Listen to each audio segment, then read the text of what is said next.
नमस्कार विद्यार्थी मित्रांनो, आजच्या व्हिडिओमध्ये आपण 100चा पाव भाग, अर्धा भाग, पाऊण भाग, पावणे दोन भाग, सव्वा भाग म्हणजे काय हे शिकणार आहोत।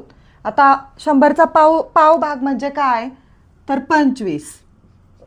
100चा पाव भाग म्हणजे 25, याला आपण पावशे म्हणतो। 100चा अर्धा भाग आहे 50, याला आपण अर्धाशे म्हणतो। 100चा पाऊण भाग आहे 75, याला आपण पाऊणशे म्हणतो। आता सव्वाशे म्हणजे काय ते आपण पाहू। 100 आणि 100चा पाव भाग म्हणजे सव्वाशे। 100 आणि 100चा पाव भाग किती आहे 25 आहे।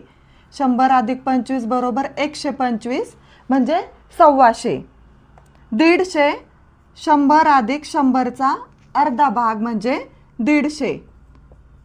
100 अधिक 50 150, 150 म्हणजे 150। आता पावणे दोनशे कसे लिहितात ते आपण पाहू। 100 आणि 100चा पाऊण भाग, 100चा पाऊण भाग किती आहे तर 75 आहे। 100 अधिक 75 बरोबर 175 म्हणजेच पावणे दोनशे।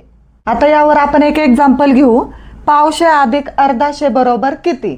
आता पावशे म्हणजे 100चा पाव भाग, 100चा पाव भाग आहे 25 अधिक अर्धाशे म्हणजे 100चा अर्धा भाग, 100चा अर्धा भाग आहे 50 बरोबर 25 अधिक 50 बरोबर 75।